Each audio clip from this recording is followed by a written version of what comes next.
नमस्कार साथियों। Assistant professor भर्ती परीक्षा 2023 विषय वैकल्पिक संस्कृत, जिसका प्रथम प्रश्न पत्र का जो सेकंड यूनिट है जिसका नाम है भारतीय दर्शन, उसका आज टेस्ट संपन्न हुआ और उसका जो भी सॉल्यूशन है और उसकी जो व्याख्याएं हैं इसको अपन देखेंगे। देखिए, इस पेपर को बहुत ही घुमा फिरा करके और डीप में जा करके बनाया गया था और बहुत से लोगों के रिस्पांस बहुत अच्छे हैं और उनकी तैयारी भी वास्तव में काबिले तारीफ है। लेकिन कुछ लोगों की तैयारी अभी कहीं न कहीं संशयास्पद स्थिति में है, तो उनसे मैं कहना चाहूँगा कि आप अपनी तैयारी को कंटिन्यू करें। और दर्शन एक ऐसा विषय है जिसमें क्वेश्चनों को घुमा फिरा करके पूछा जाता है और वास्तव में अपन को लगता है दर्शन को जितना सीधा अपन समझते उतना वास्तव में होता नहीं है। इसलिए मैं आपसे कहूँगा कि दर्शन के जो भी प्रश्न हैं उसको हल करें परीक्षा में, तब भी बहुत सोच समझ के करें, क्योंकि बहुत से प्रश्न एकदम इजी होते हैं लेकिन वह उनके आंसर इतने इजी होते नहीं हैं।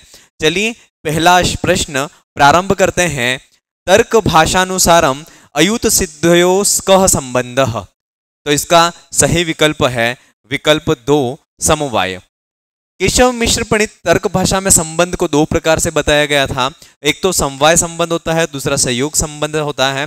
तत्रायुत सिद्धयो संबंधः समवायः अन्योस्तु संयोगः एव। ठीक है, अयुत सिद्धयो संबंध समवाय होगा और युत सिद्धयो संबंध अगर पूछा जाता है तो वहां पर सहयोग होता है। अब दोनों में फर्क क्या है, तो इसका अर्थ में देखते हैं कि जब दो अयुत सिद्ध अपृथक सिद्ध पदार्थों का संबंध जो होता है वह समवाय संबंध होता है और जो अन्य दो पदार्थों का संबंध होता है वह सहयोग संबंध होता है। समवाय संबंध का मतलब होता है कि एक के बिना दूसरा नहीं रह पाता और दूसरे के बिना पहला नहीं रह पाता। सिंपल से लौकिक बोलचाल की भाषा में अपन कहें तो इसी का नाम समवाय संबंध है। अयुत सिद्ध किसको कहते हैं? यो मध्ये एकम अविनश्याद अपराश्रित मेवाम अवशिष्यति तावत अयुत सिद्ध संबंध अयुत सिद्धो। ठीक है, जिन दो पदार्थों में एक अविनश्याद अवस्था में दूसरे पर आश्रित ही रहता है वे दोनों पदार्थ अयुत सिद्ध कहलाते हैं। तंतु पट, पट तंतु पर आश्रित है। जैसे जो तंतु है वह पट पर आश्रित है और पट है वह तंतु पर आश्रित है। अगर तंतु नहीं होगा तो पट नहीं होगा और पट नहीं है तो तंतु भी नहीं होगा। दोनों एक दूसरे के बिना आश्रय के रह नहीं सकते, इसलिए इनका जो संबंध है वह अयुत सिद्धयो संबंध कहलाता है। अगला प्रश्न है, न्याय दर्शन सम्मत पदार्थ नास्ति। न्याय दर्शन में कौन सा पदार्थ नहीं माना गया है? प्रमाण, प्रयोजन, विपर्यय, संशय। सही विकल्प है 3, विपर्यय।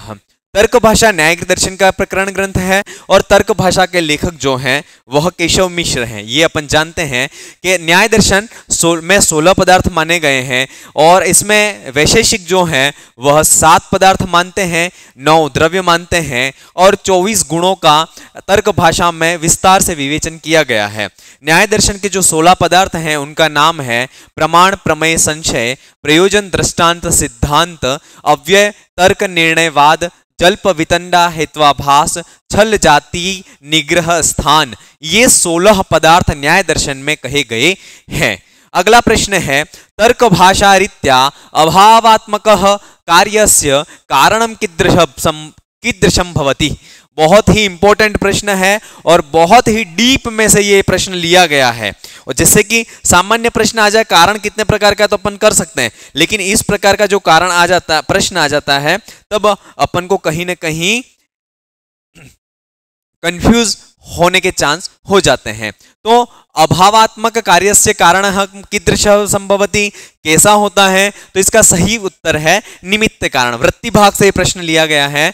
न्याय वैशेषिक मत में अभाव भी एक पदार्थ है जो कि अभावात्मक होता है, सभी जानते हैं। अभाव 4 प्रकार का होता है, प्राग भाव, प्रध्वंसा भाव, अत्यंता भाव और अन्योन्या भाव। इसमें केवल प्रध्वंसा भाव ही कार्य रूप है। ठीक है, ध्यान से, प्रध्वंसा भाव है वही कार्य रूप है, अन्य जो अभाव है वह कार्य रूप नहीं है। समवायी, असमवायी तथा निमित्त, ये 3 प्रकार के कारण जो हैं वह भावात्मक कार्यों पर ही होते हैं।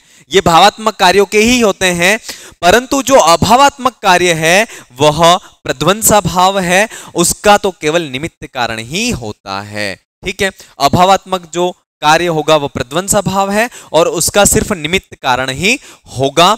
जैसे कि एज इट इज लाइन है, तदेदम भावानामेव त्रिविध कारणम अभावस्य तो निमित्त मात्रम। ठीक है, ये वृत्ति भाग से लिया गया प्रश्न था। प्रश्न 4 है, सच्चिदानंतानंदद्वयं ब्रह्मा इत्यादिना वेदांत सारे किम लक्षितम। तो इसका सही विकल्प होगा वस्तु। सदानंद योगींद्र प्रणीत वेदांत दर्शन के प्रकरण ग्रंथ वेदांत सार में साधन चतुष्टय की बात कही गई है और विषय अधिकारी संबंध प्रयोजन ये अनुबंध चतुष्टय है तथा वस्तु अवस्तु अज्ञान आदि का निरूपण भी किया गया है। तो वस्तु क्या है? वस्तु सच्चिदानंदानंताद्वयं ब्रह्मा और अवस्तु क्या है? तो अज्ञान आदि सकल जड़ समूहो अवस्तु। ठीक है, ये अवस्तु है, अज्ञान आदि जो सकल संपूर्ण जगत प्रपंच है वह अवस्तु है। अगला है अज्ञानम, तो ये परिभाषा बहुत इंपॉर्टेंट है, इसमें जो अज्ञान के विशेषण है उसको भी हमें ध्यान रखना है कि अज्ञानम तो सद सदभ्याम अनिर्वचनीयम त्रिगुणात्मकम ज्ञान विरोधी भाव रूपम यत् किंचिदिति वदन्त्यहम अज्ञः इत्याद्यनुभावात्। ये अज्ञान की परिभाषा है। प्रश्न 5 है, सुमेलनम कुरुतः। वेदांत सार में जो 6 प्रकार के कर्म बताए गए हैं उसको यहाँ सुमेलित करना है कि उपासनानि, प्रायश्चितानि, काम्यानि, नैमित्तिकानि, इनका सुमेलन करना है कि उपासना कर्म कौन से हैं। तो उपासना कर्म शांडिल्य विद्या आदि जो है उपासना कर्म है। प्रायश्चित कर्म कौन से हैं? तो प्रायश्चित कर्म चांद्रयाणादि जो कर्म है वह प्रायश्चित कर्म है। काम्यानि कर्म, काम्य कर्म कौन से हैं? तो ज्योतिषोमादिनी जो है वह काम्य कर्म है। और नैमित्तिकानि, तो नैमित्तिक कर्म कौन से हैं? तो जातिष्ठ्या, नैमित्तिक जो कर्म है वह है जातिष्ठ्यादिनी, ये जो कर्म है वह निमित्त कर्म है और इसका सही विकल्प होगा कुट 3, इसका सही विकल्प होगा। चलिए आगे, वे इसका वेदांत सार में अधिकारी अनुबंध के विनिरूपण में काम्यादि षट कर्मों का वर्णन किया गया है और इसकी परिभाषा भी दी गई है कि काम्यानि स्वर्गादिष्ट साधनानि ज्योतिष्टोमादिनी, जो स्वर्गादिष्ट साधनों की प्राप्ति करवाते हैं उन कर्मों को काम्य कर्म कहते हैं और वो कर्म है ज्योतिष्टोमादिनी। ठीक है, निषिद्ध कर्म कौन से हैं? तो निषिद्धानि नरकादि अनिष्ट साधनानि ब्राह्मण हननादिनी, जो नरक आदि अनिष्ट साधनों की प्राप्ति करवाए वह निषिद्ध कर्म है। नित्य कर्म नित्यान्य करणे प्रत्यवसाय साधनानि संध्यावंदनादिनी, ये नित्य कर्म है। नैमित्तिक कर्म नैमित्तिकानि पुत्र जन्माद्यनुबंधिनी जातेष्टादिनी, ये नैमित्तिक कर्म है। प्रायश्चित कर्म प्रायश्चितानि पापक्षय साधनानि चांद्रयाणादिनी, ये प्रायश्चित कर्म है। उपासना कर्म उपासनानि सगुण ब्रह्म विषय मानस व्यापार रूपाणि शांडिल्य विद्यादिनी, ये उपासना कर्म कहे गए हैं। अगला है तद्भाववती तत्प्रकारकम ज्ञानम कीदृशम, तो इसका सही उत्तर होगा विकल्प 2 अप्रमा। तीसरा अगला 7वां प्रश्न है, साक्षात्कारी प्रमाः कतिविधः भवति, तो द्विविधम भवति। तर्क भाषा में आचार्य केशव मिश्र ने 4 प्रमाण बताए हैं, प्रत्यक्ष, अनुमान, उपमान और शब्द। प्रत्यक्ष कहते किसको हैं? तो साक्षात्कारी प्रमाकरणम प्रत्यक्षम, अर्थात जो साक्षात्कारी प्रमा का जो करण है उसी को प्रत्यक्ष कहा गया है। और साक्षात्कारी प्रमा किसको कहते हैं? तो इंद्रियजा प्रमा साक्षात्कारी प्रमाः, अर्थात जो इंद्रियों से उत्पन्न होता है वह साक्षात्कारी प्रमा के अंतर्गत आता है। साक्षात्कारी प्रमा के भेद कौन से हैं? तो 2 हैं, निर्विकल्पक प्रमा और सविकल्पक प्रमा। नाम जात्यादि योजना रहित हीनम वस्तु मात्रावगाहे किंचिदिदम मिति ज्ञानम निर्विकल्पम। ठीक है, नाम जाति आदि की योजना से हीन जो है, कुछ मात्र वस्तु है, इस प्रकार का जो ज्ञान है वह निर्विकल्प ज्ञान होता है। सविकल्पक प्रमा जो है वह होती है नाम जात्यादि योजनात्मकम विशेषण विशिष्यावगाहि ज्ञानम सविकल्पकम, ये सविकल्पक प्रमा है। अगला प्रश्न है, संज्ञा संगी संबंध प्रतीति केन नामना ज्ञायते, इसका सही विकल्प है उप मिति नामना। न्याय दर्शन में 4 प्रमाण हैं, प्रत्यक्ष, अनुमान, उपमान और शब्द। इसमें उपमान किसको कहते हैं? तो अतिदेश वाक्यार्थ स्मरण सहकृतम गो सादृश्य विशिष्ट पिंड ज्ञानम उपमानम। अतिदेश वाक्य के अर्थ का स्मरण करते हुए गो के समान युक्त पिंड का ज्ञान ही उपमान है। उपमान प्रमाण में उपमिति प्रमा का करण है। गो की प्रधानता से युक्त पिंड ज्ञान के पश्चात यह पिंड जो है वह गवय शब्द का वाच्य है। इस प्रकार जो गवय शब्द है वह तथा संगीश वस्तु गो सदृश पिंड के संबंध की प्रतीति करवाती है और वह उपमिति कहलाती है। संज्ञा संगी संबंध प्रतीति रूपमिति ही। और अगला प्रश्न है न्याय दर्शनानुसारम कारणम भवति।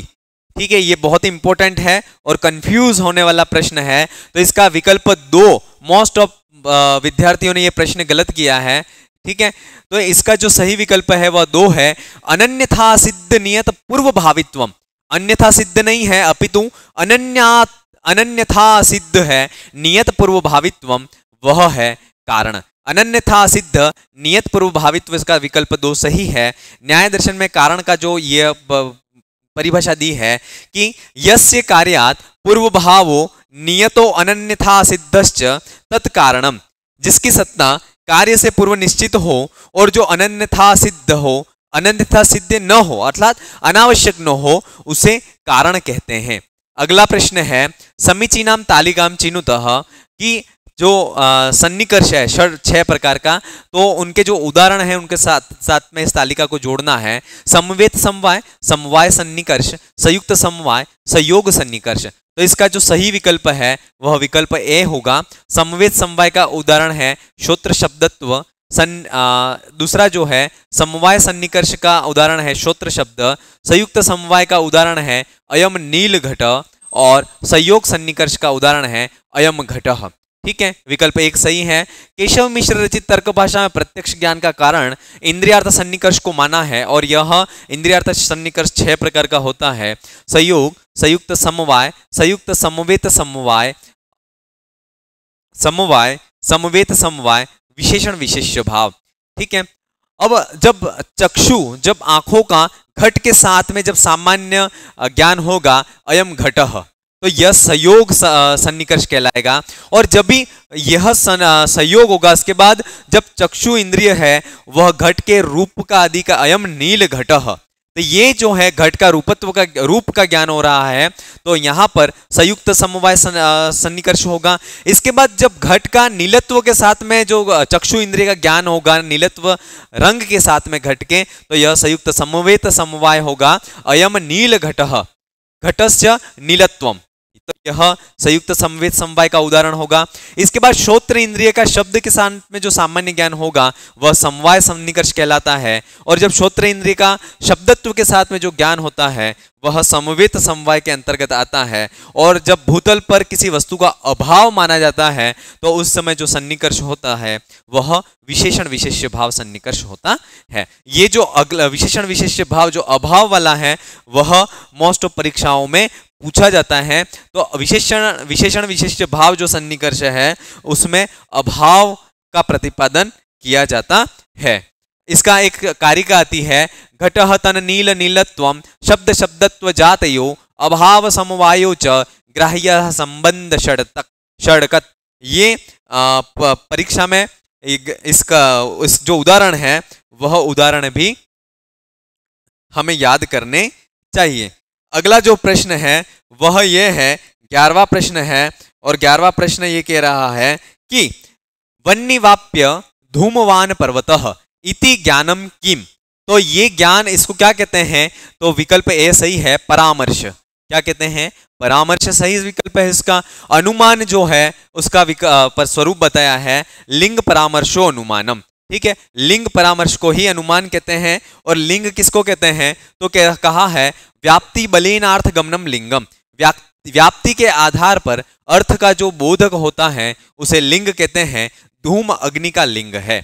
अब व्याप्ति किसको कहते हैं? तो साहचर्य नियमों व्याप्ति ही, साहचर्य नियम है, उस साहचर्य नियम को व्याप्ति कहते हैं। अगला प्रश्न है 12वां है, पंचाव्यवस्थ प्रकारः नास्ति।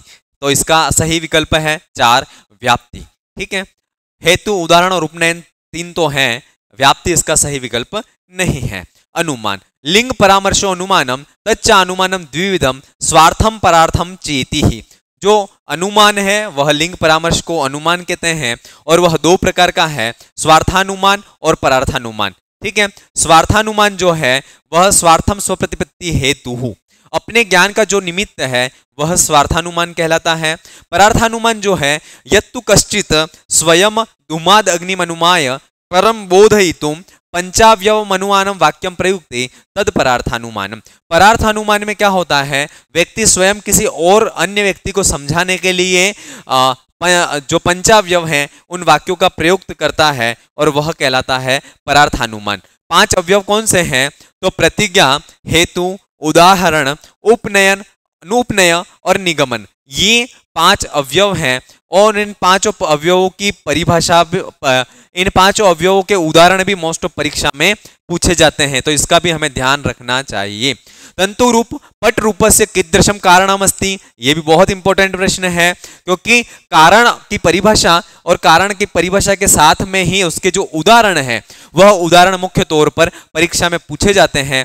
और इस प्रश्न में हमने व्याख्या वाले भाग में जो वृत्ति है तर्क भाषा की, वहां से हूबहू उन लाइनों को उठा करके यहां पर व्याख्या वाले पार्ट में आपके सामने उपलब्ध करवाया है। और इसका सही विकल्प होगा असमवायी कारणम। केशव मिश्र प्रणीत तर्क भाषा में तीन कारणों की चर्चा की गई थी, असमवायी कारण, असमवायी कारण और निमित्त कारण। समवायी कारण किसको कहते हैं, पटश्च स्वगत रूपादि समवायी कारणम एवं मृतपिंडोपि घटस्य समवायी कारण। मृतपिंड जो है वह घट का समवायी कारण है। असमवायी कारण किसको कहते हैं, यद समवायी कारण प्रत्यासन्न अवधृत सामर्थ्यम तद असमवायी कारणम। जो समवायी कारण पर आधृत है वह असमवायी कारण है। यथा तंतु संयोग पटस्य असमवायी कारणम। ठीक है, तंतु जो संयोग है वह पट का असमवायी कारण है। निमित्त कारण, यह न समवायी कारण नाप्य असमवायी कारणम अथच कारणम। जो न तो समवायी कारण है और न ही असमवायी कारण है, लेकिन कारण है वह है निमित्त कारण। यथा वैमादिकम पटस्य निमित्त कारणम। जो वैमादि है, वैमादिक है, वह पट के निमित्त कारण है। ठीक है, समवायी कारण के अब उदाहरण क्या है, तो समवायी कारण के तंतु पटस्य ये जो उदाहरण है इसको आप अच्छे से देख लें। तंतु पटस्य समवायी कारणम, तंतु पट रूपस्य समवायी कारणम, दोनों एग्जांपल समवायी कारण के हैं। तंतु संयोग पटस्य असमवायी कारणम, तंतु रूप पटस्य पट रूपस्य असमवायी कारण, ये असमवायी कारण के उदाहरण है। निमित्त कारण के उदाहरण है वेमादय पटस्य निमित्त कारणम। जो वेम आदि हैं वह सारे पट के निमित्त कारण कहे गए हैं। अगला प्रश्न है लक्षितस्य लक्षणम उत्पद्यते न वा इति विचारः कथ्यन्ते। ये क्या जो लक्षण कहा गया है वह लक्ष्य में घटित हो रहा है या न हो रहा है, इस चीज को देखना, इसको क्या कहते हैं, तो इसको कहते हैं परीक्षा। तर्क भाषा के रचयिता केशव मिश्र हैं, सभी जानते हैं। तर्क भाषा का संबंध न्याय दर्शन से है। न्याय शास्त्र की जो प्रवृत्ति है वह तीन प्रकार से कही गई है, उद्देश्य, लक्षण और परीक्षा। तो उद्देश्य किसको कहते हैं, तो उद्देश्यस्तु नाम मात्र वस्तु संकीर्तनम। ठीक है, उसको कहते हैं उद्देश्य। लक्षण किसको कहते हैं, लक्षणस्तु असाधारण धर्म वचनम, इसको कहते हैं लक्षण कहते हैं। परीक्षा, लक्षितस्य लक्षणम उपपद्यते न वा इति विचारः परीक्षा, ये परीक्षा की परिभाषा है। चलिए अगला प्रश्न है अयुत सिद्ध संबंधः कतिविधः भवन्ति। जो अयुत सिद्ध संबंध होता है वह कितने प्रकार का है, तो उसके लिए पंचविधः, पांच प्रकार का अयुत सिद्ध संबंध है। और ये अयुत सिद्ध संबंध समवाय संबंध को ही कहते हैं। और पांच प्रकार का जो है अयुत सिद्ध संबंध समवायः, अयुत सिद्ध संबंध पांच प्रकार का होता है, गुण-गुणी संबंध, अव्ययी संबंध, क्रिया क्रियावान संबंध, व्यक्ति जाति संबंध और विशेष नित्य द्रव्य संबंध। इसके एग्जाम्पल हैं पट रूप संबंध, ये गुण-गुणी का उदाहरण है। पट तंतु अव्ययी का उदाहरण है। अश्व गमन क्रिया क्रियावान का उदाहरण है। गो गोत्व व्यक्ति और जाति का उदाहरण है। आकाश आकाशत्व विशेष नित्य द्रव्य का उदाहरण है। इस प्रकार से यह अयुत सिद्ध संबंध है वह पांच प्रकार का कहा गया है। अगला 16वां प्रश्न है इंद्रियार्थ सन्निकर्ष करणस, इंद्रियार्थ सन्निकर्ष करणस्य अवांतर व्यापारः अस्ति। बहुत ही अच्छा प्रश्न है ये भी, कि इंद्रियार्थ सन्निकर्ष है जो करण है, करण 3 है, उसका अवांतर व्यापार क्या होगा? तो इसका सही विकल्प होगा निर्विकल्पक ज्ञान। इसको एक तालिका के माध्यम से समझते हैं। साक्षात्कारी प्रमा जो है उसके 3 करण कहे गए हैं और तीनों करणों के अवांतर व्यापार भी होते हैं और तीनों के फल भी पृथक पृथक कहे गए हैं। चलिए तो देखिए, सबसे पहले इंद्रिय जो करण है, करण 3 है, इंद्रिय, इंद्रियार्थ सन्निकर्ष, निर्विकल्पक ज्ञान। तो इसमें अवांतर इंद्रिय का जो करण है उसका अवांतर व्यापार होगा इंद्रियार्थ सन्निकर्ष और इसका जो फल होगा वह निर्विकल्पक ज्ञान होगा। वैसे ही जो दूसरा करण है वह होगा इंद्रियार्थ सन्निकर्ष और उसका अवांतर व्यापार होगा निर्विकल्पक ज्ञान और इसका जो फल होगा वह होगा सविकल्पक ज्ञान। इसके बाद बात करते हैं, तीसरा जो करण होगा वह होगा निर्विकल्पक ज्ञान और अवांतर व्यापार जो होगा वह है सविकल्पक ज्ञान और इसका जो फल होगा वह होगा हानोपादान आदि जो हानोपादानोपेक्षा जो बुद्धि है वह इसका फल कहा जाएगा। अगला प्रश्न है, पंचावयव वाक्ये धूमत्वात् इति कस्य उदाहरणम अस्ति। ठीक है, पंचावयव जो वाक्य है, प्रतिज्ञा हेतु, उदाहरण, उपनयन और निगमन, इसमें जो धूमत्वाद जो वाक्य है वह किसका उदाहरण है? तो इसका विकल्प 4 सही है, हेतु। अनुमान के 2 भेद हैं, स्वार्थानुमान, परार्थानुमान। परार्थानुमान में किसी अन्य को समझाने के लिए पंचावयव अनुमान वाक्यों का प्रयोग किया जाता है, ये अपन सभी जानते हैं। और इन पंचावयव वाक्यों के उदाहरण पृथक पृथक हैं जो निम्न है। प्रतिज्ञा पर्वतो अग्निमानः, हेतु का उदाहरण है धूमवत्वात्, उदाहरण का है यो यो धूमवान स्व स्व अग्निमानः, उपनयन का है तथा च अयम्, निगमन का है तस्मात् तथा। ये जो है वह इनके उदाहरण हैं। अगला प्रश्न बहुत ही अच्छा प्रश्न है। एक चीज मैं आपको बताना चाहूंगा कि जो दर्शन वाली यूनिट में सबका मैटर आपको मिल जाता है और प्रश्न भी सामान्य तौर पर आप हल कर लेते हैं, लेकिन जैन दर्शन, बौद्ध दर्शन और चार्वाक दर्शन के जो प्रश्न होते हैं वह परीक्षक घुमा फिरा करके पूछता है। इसलिए इस यूनिट में इस टॉपिक की जब भी तैयारी करें तब बहुत ही डीप में जाकर के करें, क्योंकि हमारे टाइम पर भी जैन दर्शन के प्रश्न जो थे वह बहुत थोड़े से घुमा फिरा करके आए थे। और प्रश्न है 18वां, आर्हत दर्शने चतुर्विध बंधेषु परिगणितो नास्ति। कौन सा बंध नहीं है? 4 प्रकार के बंध जैन दर्शन में कहे गए हैं, तो विषय बंध इसका सही विकल्प है। जैन दर्शन का अपर नाम आर्हत दर्शन है। जैन दर्शन में 24 तीर्थंकरों का वर्णन है और जैन दर्शन में आत्मा, मिथ्या दर्शन, अविरति, प्रमाद, कषाय और योग के कारण पुद्गल कर्मों का बंध करती है। और बंध के, ठीक है, ये बंध के जो कारण है उस चीज को ध्यान रखना। बंध के 5 कारण बताए गए हैं, मिथ्या दर्शन, अविरति, प्रमाद, कषाय और योग। ये बंध के, पुद्गल कर्मों के बंध के कारण हैं और बंध के भेद जो हैं वह 4 हैं। बंधस् चतुर्विधः इत्युक्तम प्रकृति स्थिति अनुभव प्रदेशास्तद्विधयः। प्रकृति बंध, स्थिति बंध, अनुभव बंध और प्रदेश बंध के भेद से बंध के 4 भेद कहे गए हैं। अगला प्रश्न है 19वां, हेतु पंच रूपेषु कस्य गणना न भवति। जो हेतु के 5 रूप हैं उसमें किसकी गणना नहीं होती है? तो इसका सही विकल्प है 2 सत प्रतिपक्षत्वम्। ये सही विकल्प है इसका कि इसकी गणना नहीं होती है। हेतु के 3 भेद हैं, अन्वय व्यतिरेकी, केवलान्वयी, केवल व्यतिरेकी। लेकिन हेतु के रूप जो है वह 5 हैं, पक्ष सत्व, सपक्ष सत्व, विपक्ष व्यावृत्वम, अबाधित विषयत्वम, असत प्रतिपक्षत्वम। ये जो है वह हेतु के 5 रूप हैं। अन्वय व्यतिरेकी में 5 हेतु के रूप विद्यमान होते हैं। जो अन्वय व्यतिरेकी है उसमें हेतु के 5 रूप विद्यमान होते हैं, लेकिन केवलान्वयी में विपक्ष व्यावृत्ति नहीं होती और केवल व्यतिरेकी में सपक्ष सत्व नहीं होता। इसके अलावा 4 हेतु विद्यमान होते हैं। बहुत ही इंपॉर्टेंट प्रश्न है कि अन्वय व्यतिरेकी में 5 हेतु विद्यमान होते हैं, लेकिन केवलान्वयी में विपक्ष व्यावृत्ति नहीं होती है और केवल व्यतिरेकी हेतु में सपक्ष सत्व के अलावा सारे जो हेतु हैं वह 4 हेतु विद्यमान होते हैं। अगला प्रश्न है कि अधोलिखितेषु वेदांत मते असमीचीनम कथनम चिनुत। इनमें कौन सा कथन असमीचीन है? तो इसका जो चौथा विकल्प है नित्य कर्माणि अनिष्ट साधनानि, ये गलत है, ये चीज सही नहीं है। तो इसका जो चौथा विकल्प है वह सही है। अगला प्रश्न है 21वां, उपासना कर्मणाम गौण प्रयोजनान किम भवति। बहुत इंपॉर्टेंट प्रश्न है ये भी कि जो नित्य नैमित्तिक प्रायश्चित उपासना आदि जो कर्म है उनका परम प्रयोजन और गौण प्रयोजन दोनों कहे गए हैं, तो वह दोनों चीजें हमें, चारों चीजें हमें पता होना चाहिए। तो इसका जो सही विकल्प होगा वह होगा सत्यलोक प्राप्ति। क्या होगा? सत्यलोक प्राप्ति। नित्य नैमित्तिक और प्रायश्चित कर्मों का परम प्रयोजन बुद्धि की शुद्धि है। ठीक है, नित्य नैमित्तिक प्रायश्चित कर्मों का परम प्रयोजन बुद्धि की शुद्धि है और उपासना रूप कर्मों का मुख्य प्रयोजन है चित्त की एकाग्रता है। ठीक है, नित्य नैमित्तिक और प्रायश्चित कर्मों का जो गौण प्रयोजन है वह है पितृलोक प्राप्ति। ठीक है, नित्य नैमित्तिक और प्रायश्चित कर्मों का जो गौण प्रयोजन है वह है पितृलोक प्राप्ति और उपासना का जो गौण प्रयोजन है वह सत्यलोक या देवलोक की प्राप्ति। यह बहुत ही इंपॉर्टेंट प्रश्न है, इसको आप ध्यान से कीजिएगा और ध्यान रखना, और ये सारी चीजें हमें पता होना चाहिए। निगृहीतस्य मनसः श्रवणादो तदनुगुण विषये च समाधि किम नामना ज्ञायते, ये किस नाम से जानी जाती है? तो अगर आपने डीप में जाकर के पढ़ा है तो आप इसका उत्तर बता सकते हो कि इसका सही आंसर है विकल्प 1 समाधानम।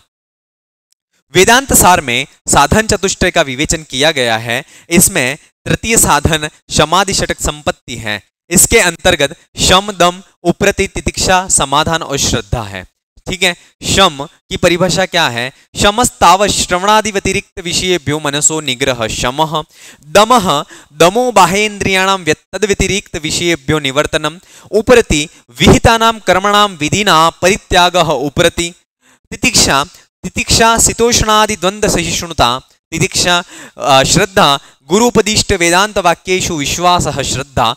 ये जो है वह 6 प्रकार की संपत्तियां हैं उसका विवेचन किया गया है और अपन को ये सारी जो परिभाषाएं वह हूबहू याद होना चाहिए। अगला प्रश्न है त्रिवृत्करणम केशानाम भूतानाम प्रतिपादितम।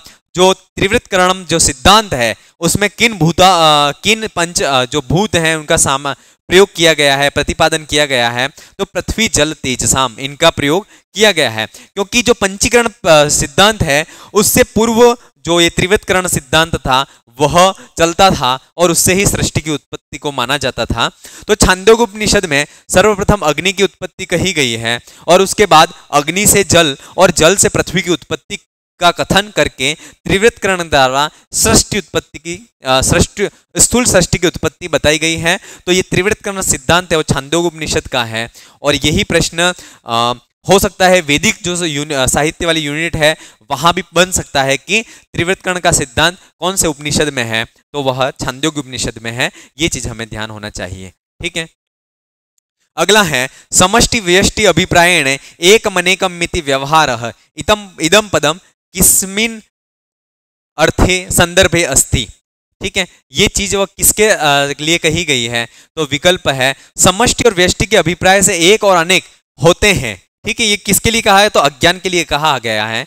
अज्ञान के 2 भेद हैं, समष्टि और व्यष्टि। ठीक है, समष्टि यह ज्ञान समष्टि के अभिप्राय से एक है और व्यष्टि के अभिप्राय से अनेक कहा गया है।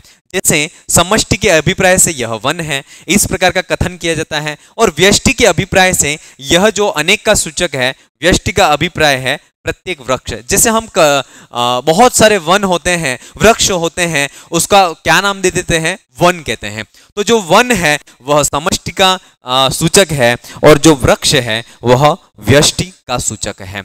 अगला प्रश्न है अधोलिखि अधोंकितेषु योग दर्शनानुसारेण समुचितः क्रमः अस्ति। कौन सा जो ये विकल्प है वह समुचित है? तो वह जो 5 यम है उन यमों की बात कही गई है। तो अहिंसा, सत्य, अस्तेय, ब्रह्मचर्य और अपरिग्रह, ये 5 जो हैं वह योग दर्शन में पंच यमों की यम कहे गए हैं। तो अहिंसा, सत्य, अस्तेय, ब्रह्मचर्य, अपरिग्रह। पातंजल योग सूत्र में 5 यमों का वर्णन किया गया है। अहिंसा, सत्यास्तेय, ब्रह्मचर्य, अपरिग्रह, यमः, ये बात कही गई है और ये 5 यमों का वर्णन है। अगला प्रश्न है, ये भी बहुत अच्छा प्रश्न है, अद्वैत वेदांते कर्तृत्वाभिमानी उच्यते। तो इसका सही विकल्प है विकल्प 4 विज्ञानमय कोश। वेदांत सार में 5 कोशों का विवेचन है। पंचकोश विवेचन जो है वह वेदांत सार में मिलता है। अन्नमय कोश, प्राणमय कोश, मनोमय कोश, विज्ञानमय कोश और आनंदमय कोश। कारण शरीर के निर्माण में 3 ही कोशों का जो भूमिका होती है, विज्ञानमय कोश, मनोमय कोश और प्राणमय कोश। ठीक है, लेकिन विज्ञानमय कोश है वह बुद्धि और पंच ज्ञानेंद्रियों से मिलकर के बना होता है, और विज्ञानमय जो कोश है वह कर्ता रूप में होता है, कर्तृ रूप में होता है, और यह ज्ञान शक्ति संपन्न होता है। ठीक है, ज्ञान संपन्न शक्ति संपन्न कौन सा कोश है, तो विज्ञानमय कोश है। ये चीज हमें पता होना चाहिए। मनोमय कोश है वह मन और पंच ज्ञानेंद्रियों से मिलकर के बनता है, और यह करण रूप है, और यह इच्छा शक्ति संपन्न है। और प्राणमय कोश है वह पंच ज्ञान कर्मेंद्रियां और पंच प्राण इनसे मिलकर के बना हुआ है, और यह कार्य रूप है और क्रिया शक्ति संपन्न है। ये चीज हमें पता होना चाहिए। तीनों कोश और तीनों कोश का जो किससे संपन्न है और किस रूप में है वह हमें पता होना चाहिए, और किससे मिलकर के बना हुआ होता है। प्रश्न 27 है, भूतानाम केभ्य अंशेभ्य ज्ञानेन्द्रियाणि उत्पद्यन्ते। ठीक है, यह बहुत इंपॉर्टेंट है। सात्विकेभ्य, ज्ञानेन्द्रिय की जो उत्पत्ति है वह आकाश आदि जो सूक्ष्म भूत हैं उनके पृथक पृथक सात्विक अंशों से बनते हैं ज्ञानेन्द्रिय। कर्मेंद्रिय की जो उत्पत्ति है वह आकाश आदि सूक्ष्म भूतों के पृथक पृथक राजस अंशों से मिलकर के बनते हैं कर्मेंद्रियां। मन, बुद्धि, अहंकार की उत्पत्ति सूक्ष्म भूतों के मिश्रित सात्विकांश से बनते हैं ये, और पंचवायु की उत्पत्ति सूक्ष्म भूतों के मिश्रित रजोगुणांश से होते हैं। ये जो है हमें ज्ञानेन्द्रिय, कर्मेंद्रिय, मन, बुद्धि, अहंकार और पंचवायु की उत्पत्ति कहाँ पर पृथक पृथक, कहाँ पर मिश्रित और कहाँ पर कौन से गुण का अंश है वह हमें पता होना चाहिए। अगला प्रश्न है, कस्य कोशस्य संबंधः पंचीकरण सिद्धांतेन सह अस्ति। तो इसका सही विकल्प है अन्नमय कोशस्य। अन्नमय कोशस्य। पंचीकरण सिद्धांत वेदांत दर्शन का मूलभूत सिद्धांत है। इसके द्वारा सूक्ष्म भूतों को स्थूल भूत में परिवर्तन किया जाता है। ठीक है, पंचीकृत महाभूतों से 14 लोक और 4 स्थूल शरीरों की उत्पत्ति होती है। बहुत इंपॉर्टेंट है, पंचीकरण के बाद 14 लोक और 4 स्थूल शरीरों की उत्पत्ति होती है। 14 लोक कौन से हैं, तो 7 ऊपरी लोक, 7 अधोलोक हैं। 7 ऊपरी लोक भू, भुव, स्वः, मह, जन, तप और सत्यलोक है। अतल अधोलोक है अतल, वितल, सुतल, रसातल, तलातल, महातल और पाताल। और चतुर्विध शरीर हैं, जरायुज, अंडज, उद्भीज और स्वेदज। ये जो हैं चतुर्विध जो शरीर हैं उसी को ही अन्नमय कोश कहा जाता है। ठीक है, अन्नमय कोश है वह चतुर्विध शरीर को कहा जाता है। अगला शरीर प्रश्न है, बहुत इंपॉर्टेंट है, और ये प्रश्न 2014 में भी पूछा गया था और लास्ट 2020 वाली भर्ती में भी पूछा गया है। कारण शरीरम व्यष्टि दृष्टया केन नामना अभिधीयते। तो यह प्राज्ञ नाम से जाना जाता है। देखो, कारण शरीर है वह समष्टि की दृष्टि से ईश्वर और व्यष्टि की दृष्टि से प्राज्ञ कहलाता है। ठीक है, कारण शरीर। सूक्ष्म शरीर की बात करें तो वह समष्टि की दृष्टि से तो हिरण्यगर्भ और व्यष्टि की दृष्टि से तेजस कहा जाता है, और स्थूल शरीर है वह समष्टि की दृष्टि से वैश्वानर और व्यष्टि की दृष्टि से विश्व कहा जाता है। ये तीनों शरीर, कारण शरीर, सूक्ष्म शरीर और स्थूल शरीर, व्यष्टि की दृष्टि से क्या कहे जाएंगे, समष्टि की दृष्टि से क्या कहे जाएंगे, ये सारी चीजें हमें पता होना चाहिए। अगला प्रश्न है, वेदांतानुसारम सुषुप्तवत् जागृतिर् यो न पश्यति इति कस्य स्वभावो अस्ति। तो इसका सही विकल्प है जीवन मुक्तः। जीवन मुक्ति का लक्षण इन्होंने कहा है, जीवन मुक्तो नाम स्वस्वरूपाखंड ब्रह्म ज्ञानेन तद्ज्ञान बाधन द्वारा स्वस्वरूपाखंड ब्रह्माणि साक्षात्कृते अज्ञान तत्कर्म तत्कार्य संचित कर्म संशय विपर्यादीनामपि बाधितत्वाद अखिल ब्रह्म रहितो ब्रह्मनिष्ठः इति जीवन मुक्तः। जीवन मुक्त का जो श्रुति प्रमाण है वह है विद्यते हृदय ग्रंथि छिद्यते सर्व संशयः। जीवन मुक्ति का जो है उसका लक्षण और क्या है, सुषुप्तवत् जाग्रतोरोपि यो न पश्यति द्वयं च पश्यन्नपि चाद्वैतत्वं त्वत् तथा च कुर्वन्नपि निष्क्रियश्च यह स आत्मविज्ञान्य इतिह निश्चयः। ये जो है वह जीवन मुक्त का लक्षण है। वेदांतानुसारेण बुद्धि भवति। बुद्धि क्या कहलाती है, तो निश्चयात्मिकांत करण वृत्ति बुद्धि ही। पंचीकृत, इसका विकल्प 1 सही है। पंचीकृत महाभूतों से स्थूल शरीर उत्पन्न होते हैं। ठीक है, इस सूक्ष्म शरीर को लिंग शरीर भी कहते हैं। जो सूक्ष्म शरीर है वह 17 अवयवों से मिलकर के बना है। सूक्ष्म शरीर है वह 17 अवयवों से मिलकर के बना है। सूक्ष्म शरीराणि सप्तदश अवयवानि लिंग शरीराणि अवयवास्तु ज्ञानेन्द्रिय पंच बुद्धि मनसी कर्मेंद्रिय पंच वायु पंचकम चेती। ज्ञानेन्द्रिय 5, कर्मेंद्रिय 5 और 5 वायु और बुद्धि और मन, ये मिलकर के 17 जो अवयव हैं उससे सूक्ष्म शरीर का निर्माण होता है। अब बुद्धि किसको कहते हैं? बुद्धिर नाम निश्चयात्मिकांत करण वृत्ति। जो बुद्धि है वह निश्चयात्मिकांत करण वृत्ति को, निश्चयात्मिकांत जो वृत्ति है उसी को बुद्धि कहते हैं। मन किसको कहते हैं? संकल्प विकल्पात्मिकांत करण वृत्ति मनोह, और अनुसंधात्मिकांत करण वृत्ति चित्तम। अहंकार अभिमानात्मिकांत करण वृत्ति अहंकार। अब यहाँ पर चित्त का अंतर्भाव बुद्धि में हो जाता है और अहंकार का मन में अंतर्भाव हो जाता है। इनको पृथक से नहीं माना गया है। अगला प्रश्न है, आकाशात कस्य महाभूतस्य उत्पत्ति भवति। आकाश से वायु की उत्पत्ति होती है।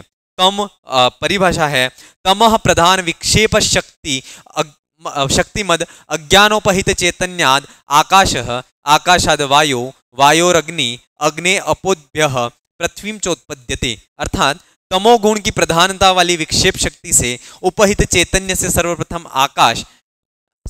आकाश, आकाश से वायु, वायु से अग्नि, अग्नि से जल और जल से पृथ्वी उत्पन्न होती है। चलिए अगला प्रश्न है, अध्यारोपस्य लक्षणः किम। तो इसका सही विकल्प है वस्तुनि अवस्त्वारोपः अध्यारोपः। ठीक है, अब इसमें कहते हैं वस्तु में अवस्तु का आरोप जो है उसी को अध्यारोप कहते हैं। असर्पभूतायाम रज्जो सर्पारोपवद सर्पारोपवद वस्तुनः वस्त्वारोपः अध्यारोपः। ठीक है, वस्तु में अवस्तु का आरोप अध्यारोप है। रस्सी में सर्प के आरोप के समान इसको कहते हैं। अब वस्तु कहते हैं किसे हैं? तो वस्तु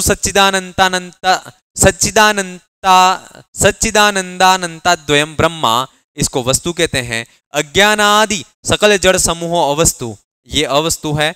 अपवाद किसको कहते हैं? तो अपवादो नाम रज्जु विवर्तस्य सर्पस्य रज्जु मात्रत्ववद वस्तु विवर्तस्य रज्जु विवर्तस्या वस्तुनो अज्ञानादि प्रपंचस्य वस्तु मात्रत्वम। जब रस्सी में सर्प का ज्ञान हो जाता है अज्ञान आदि के कारण, लेकिन जब वास्तव में उस रज्जु में रज्जु की प्रतीति अज्ञान आदि के हट जाने पर होने लगती है तो उसको अपवाद कहते हैं। अगला प्रश्न है, पंच नखा भक्षाः प्रस्तुतांशः कस्य विधे उदाहरणम अस्ति। तो इसका सही विकल्प है परिसंख्या विधे। विकल्प 4 सही है। परिसंख्या विधि किसको कहते हैं? उभयोश्च युगपत प्राप्ता वीरतः व्यावृत्ति परोह विधि, इसको कहते हैं परिसंख्या विधि। परिसंख्या विधि पंच नखा भक्षा इति अर्थ यहाँ पर है जहां पर ये चीज कही जाए कि 2 पदार्थों की एक साथ प्राप्ति हो रही हो, वहां एक का निषेध करने वाला जो वाक्य है वह परिसंख्या विधि कहलाती है। जैसी ऐसा कोई वाक्य कह दिया जाए जहां पर 2 अर्थ निकल रहे हो, तो एक अर्थ का निषेध करके एक वाक्य का वहां पर अर्थ उत्पन्न किया जाता है, वहां पर परिसंख्या विधि होती है। जैसे 5 नाखूनों वाले प्राणियों और शशकादि 5 से भिन्न 5 नाखूनों वाले प्राणियों का भक्षण एक साथ प्राप्त हो रहा है। पंच नखा भक्षा ये वेदों में कहा गया, लेकिन यहाँ पर 5 नाखूनों वाले प्राणियों और शशकादि जो 5 जानवर हैं जिनके 5 नाखून हैं, उन दोनों का एक साथ अर्थ यहाँ पर आ रहा है। लेकिन यहाँ पर जो अर्थ वही लेना है कि पंच शशकादि जो 5 नाखूनों के अतिरिक्त जो पशु हैं उनको, उनसे व्यक्ति को निवृत्त हो जाना है। ठीक है, जो पंच शशकादि जो पशु हैं 5 नाखूनों वाले, उन्हीं का भक्षण यहाँ पर कहा गया है। अर्थ अगला है, अर्थ संग्रहे व्रीहिणः वहन्ति उदाहरणम अस्ति। तो यह इसका सही विकल्प है 3 नियम विधे। परिसंख्या विधि का उदाहरण है पंच नखा भक्षा। प्रयोग विधि का उदाहरण है 10 पौर्णमासाभ्याम स्वर्ग कामो यजेत। और नियम विधि का उदाहरण है व्रीहिणः वहन्ति। और विनियोग विधि का उदाहरण है दधना जुहोति। ये विनियोग विधि का उदाहरण है। अगला जो है 36वां प्रश्न है वह है लोगाक्षी भास्करानुसारम धर्मस्य लक्षणम अस्ति। लोगाक्षी भास्कर के अनुसार धर्म का लक्षण क्या है? तो इन्होंने धर्म का लक्षण कहा है कि वेद प्रतिपाद्य प्रयोजन वदर्थो धर्मः, ये लोकाक्षी भास्कर ने कहा है। और इसमें बाकी के जो लक्षण है वह किसने कहे हैं? तो जैमिनी कृत जो धर्म लक्षण है वह है चोदना लक्षणों अर्थो धर्मः। आपदेवी कृत जो धर्म लक्षण है वह है कि वेदेन प्रयोजन मुद्दिश्य विधीयमानो अर्थो धर्मः, ये आपदेवी कृत धर्म का लक्षण है। अगला प्रश्न है उभयकांक्षा भवति, तो उभयकांक्षा प्रकरणम भवति। विनियोग विधि के 6 सहकारीभूत प्रमाण हैं और वह कौन कौन से हैं? तो वह भी कहेंगे कि पहला श्रुति, लिंग, वाक्य, प्रकरण, स्थान, समाख्या। श्रुति तत्र निरपेक्षोरव श्रुति सा च त्रिविधा विधात्री अभिधात्री विनियोक्त्री। लिंग किसको कहते हैं? शब्द सामर्थ्यम लिंगम। वाक्य समभिव्यवहारो वाक्यम, समभिव्याहारो वाक्यम। उभयकांक्षा प्रकरणम, देश सामान्य स्थानम। समाख्या किसको कहते हैं? समाख्या यौगिक शब्द, इसको समाख्या कहते हैं। अगला प्रश्न है एतेषु अज्ञानस्य स्वरूपम नास्ति वेदांत मते। वेदांत मत में अज्ञान का कौन सा स्वरूप नहीं है? सदसदभ्याम अनिर्वचनीयम, ज्ञान विरोधी, त्रिगुणातीत और भाव रूप। तो इसका से विकल्प 3 सही है, त्रिगुणातीत। अज्ञान की 2 शक्तियां हैं, आवरण और विक्षेप। इन शक्तियों के कारण जीव को वास्तविक ज्ञान नहीं होता है। इनकी शक्तियों के कारण जीव को वास्तविक ज्ञान नहीं होता है। और अज्ञान की परिभाषा है अज्ञानम तो सदसदभ्याम अनिर्वचनीयम त्रिगुणात्मकम ज्ञान विरोधी भाव रूपम यत्किंचिदिति। ये जो है वह अज्ञान की परिभाषा कही गई है। अगला है वेदांत मते पंचीकृत महाभूतेभ्य कस्य उत्पत्ति भवति। तो वास्तव में जो पंचीकृत महाभूतों से स्थूल शरीर की उत्पत्ति होती है। पंच महाभूतों के पंचीकृत होने पर 4 प्रकार के स्थूल शरीर की उत्पत्ति होती है, जरायुज, अंडज, उद्बीज, स्वेदज। यह 4 प्रकार का जो शरीर है उसी को अन्नमय कोश नाम से भी जाना जाता है। अगला प्रश्न है अर्थ संग्रह वेद प्रतिपाद्य प्रयोजन वदर्थो धर्मः इति धर्म लक्षणे अर्थ पदस्य प्रयोजनम किम। यहाँ पर प्रत्येक पद का कोई ना कोई प्रयोजन है, तो पूछा गया है कि अर्थ पद किस प्रयोजन के लिए आया है। तो इसका सही विकल्प है विकल्प 3, शयनादात अतिव्याप्ति वारणार्थम।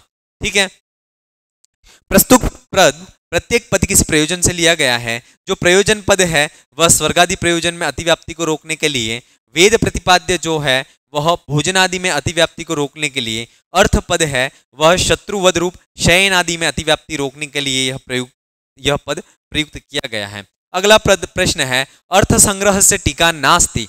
तो इसका सही उत्तर है अर्थ संग्रह विवृत्ति।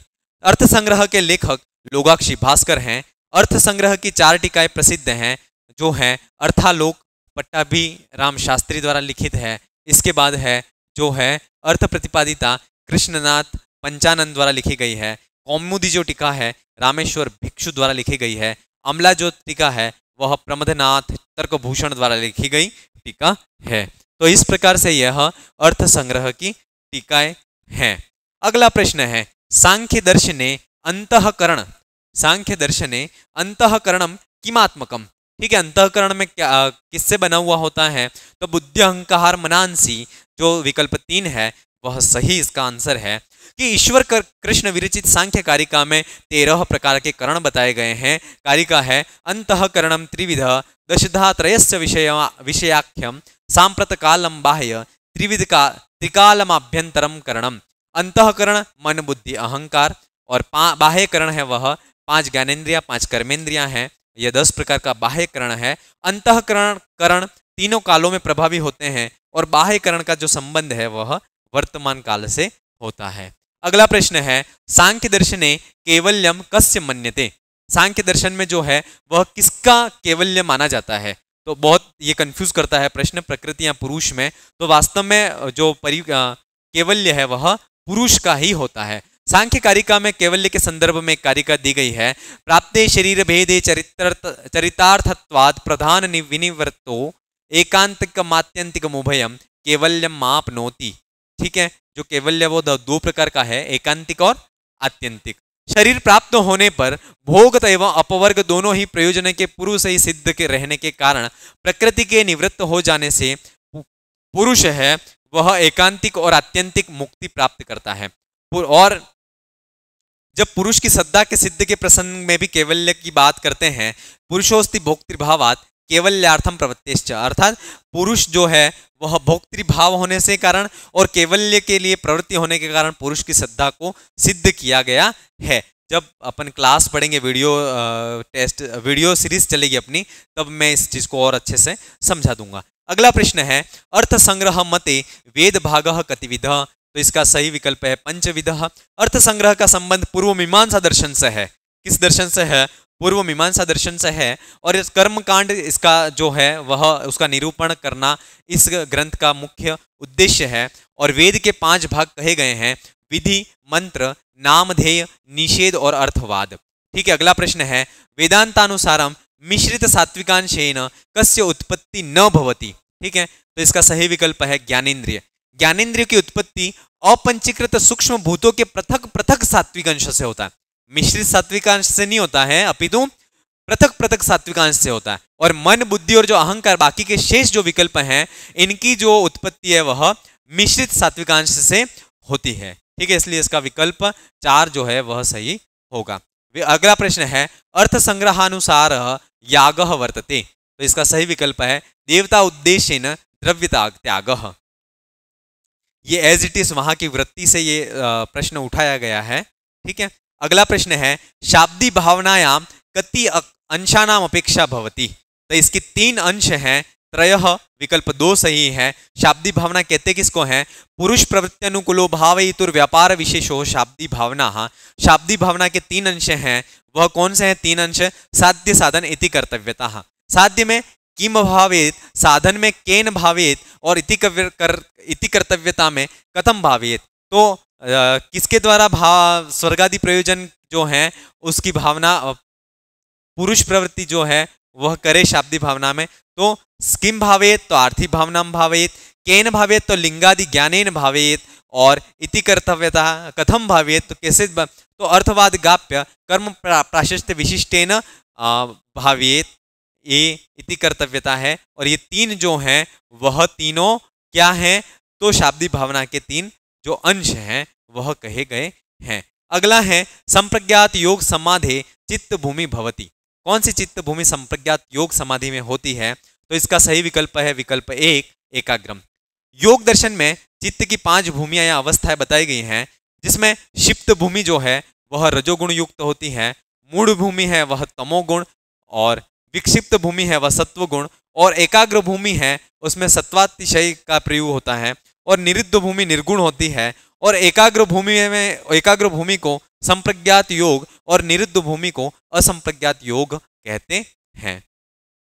अगला प्रश्न है अभाव प्रत्यालंबना वृत्तिर का, तो इसका सही विकल्प है विकल्प 3 निद्रा। चित्त वृत्तियां 5 होती हैं, प्रमाण, विपर्य, विकल्प, निद्रा और स्मृति। ये 5 हैं जो चित्त वृत्तियां कही गई हैं। और प्रमाण की बात करें तो प्रत्यक्षानुमानागमा प्रमाणानि, ये 3 प्रमाण कहे गए हैं। विपर्य किसको कहते हैं? विपर्य मिथ्या ज्ञान मत ध्रुव प्रतिष्ठितम विपर्य। विकल्प शब्द ज्ञानानुपाति वस्तु शून्यो विकल्प। निद्रा किसको कहते हैं? अभाव प्रत्यालंबना वृत्तिर निद्रा। स्मृति अनुभूत विषय संप्रमोश स्मृति, ये जो है वह स्मृति की बात है। 50वां प्रश्न है तत्र निरतिशयम सर्वज्ञ बीजम पंक्ते तत्र पदस्य कः अर्थः, तो इसका विकल्प 4 सही है ईश्वरः। योग दर्शन में ईश्वर के स्वरूप का वर्णन है जो निम्न है। क्लेश कर्म विपाकाशय अपरामृष्ट पुरुष विशेष ईश्वरः, यो हि अनेन भोगेन अपरामृष्ट स पुरुष विशेष ईश्वरः, तत्र निरतिशयम सर्वज्ञ बीजम तस्य वाचकः प्रणवः, प्रणवस्य वाच्यः ईश्वरः। बहुत इंपॉर्टेंट है ये चारों जो पंक्तियां हैं उस वह। आर्थी भावनाया साधनाकांक्षाया कारणत्वेन किम अन्वेति, इसका सही विकल्प है विकल्प 2 यागादि। चलिए, प्रयोजन किसको कहते हैं? प्रयोजन इच्छा जनित क्रिया विषय व्यापार आर्थी भावना। स्वर्गादि प्रयोजन को लक्ष्य करके याग आदि क्रिया को संपादित करने का पुरुष में जो मानसिक व्यापार उत्पन्न होता है उसे आर्थी भावना कहा जाता है। आर्थी भावना आख्यातत्व अंश से कही जाती है। ठीक है, आर्थी भावना के 3 अंश हैं, साध्य, साधन, इति कर्तव्यता। शाब्दी भावना के भी 3 अंश हैं, आरती भावना के भी 3 अंश हैं, और तीनों के साध्य साधन और इति कर्तव्य तीनों पृथक पृथक हैं। साध्य किम भावेत तो स्वर्गादि फलम भावेत, केन भावेत तो यागादीनाम भावेत, और कथम भावेत तो कर्म प्राशस्त्य विशिष्टेन लिंगादि गानेन भावेत। तो इसका सही विकल्प है 2 विकल्प यागादि। अगला प्रश्न है कर्मोप, जैन दर्शन का है, कर्मोपशमाद्यनपेक्षा सहजो भावश्चेतना चेतनत्वादि डैश डैश डैश भावस्य नाम किम जैन दर्शनानुसारम। तो इसका सही विकल्प है पारिणामिक। जैन दर्शन में जीवों के 5 भाव बताए हैं, औपशमिक, शायिक, शायोपशमिक, औदयिक और पारिणामिक। ये जो प्रश्न है औपशमिक प्रश्न जो है, औपशमिक जो है उसकी परिभाषा 2020 वाले प्रश्न में पेपर में भी पूछी गई है, और एज इट इज प्रश्न जो है वह यहाँ पर अपन ने लिया है, सिर्फ परीक्षा प्रश्न का जो पूछने का तरीका है उसको बदल दिया गया है। तो औपशमिक किसको कहते हैं? अनुदय प्राप्ति रूपे कर्मणः उपशमे सति जीवस्योत्पद्यमानो भावः औपशमिकः। शायिक कर्मणः क्षये सति जायमानो भाव शायिकः। शायोपशमिक उभयात्मकः भावो मिश्रः। औदयिक कर्मोदये सति भवन भावः औदयिकः। पारिणामिक की परिभाषा परिणामों से जो संबंधित है वह पारिणामिक जो भाव कहलाता है। अगली परिभाषा है 53, प्रश्न है जैन दर्शनानुसारम प्रवृत्त्यानुमेय द्रव्य क अस्ति। ठीक है, और इसका सही विकल्प है धर्म द्रव्य। जैन दर्शनानुसारम 5 अस्थिकाय द्रव्य, ठीक है, टोटल द्रव्य जो है वह 6 हैं, लेकिन अस्थिकाय जो द्रव्य वह 5 हैं। तो और इसमें जीव जो है तत्र जीवा द्विविधा संसारिणो मुक्ताश्च, संसारी और मुक्त जो 2 जीव कहे गए हैं। पुद्गल जो किसको कहे गए हैं? स्पर्श रस गंध वर्णवंत पुद्गलाः। धर्म प्रवृत्त्यनुमेय धर्मास्तिकाय, जो चलने में प्रवृत्ति करने में जो सहायक है वह धर्म द्रव्य है, और अधर्म जो स्थिति खड़े रहने के लिए जो सहायक करता है वह स्थिति द्रव्य है। ठीक है, अगला प्रश्न है, अगला है आकाश अन्य वस्तु प्रदेश मध्य अन्यस्य वस्तुनः प्रदेशो अवगाह, जो अन्य वस्तुओं को अपने प्रदेश के अंदर अवगाह मतलब रहने के लिए जगह देता है वह आकाश द्रव्य है, और जो काल द्रव्य है वह नास्तिकाय द्रव्य है। यह हमें ध्यान होना चाहिए। अगला प्रश्न है वह है आर्हत दर्शनानुसारम कर्मणः कति भेदाः भवन्ति। कर्म कितने प्रकार के हैं जैन दर्शनानुसारम? तो 8 हैं, और वह कौन से हैं? ज्ञानावरण, दर्शनावरण, वेदनीय, मोहनीय, आयु, नाम, गोत्र और अंतराय। ये जो है वह कर्म है जैन दर्शनानुसार। अगला है समीचीनाम तालिकाम चिनुतः, कषाय कौन सी है? तो क्रोध कषाय है। इसके बाद बंध है वह प्रदेश बंध है, द्रव्य है वह काल है, प्रमाण है वह अनुमान है। इसका विकल्प है 2 सही है। कषाय 4 है, क्रोधमान माया लोभ, बंध जो है वह प्रकृति बंध, स्थिति बंध, अनुभव बंध, प्रदेश बंध, ये बंध है। द्रव्य जो है वह जीव, पुद्गल, धर्म, अधर्म, आकाश और काल है, ये द्रव्य है। और प्रमाण है वह प्रत्यक्ष और अनुमान, ये जो है यह प्रमाण कहे गए हैं।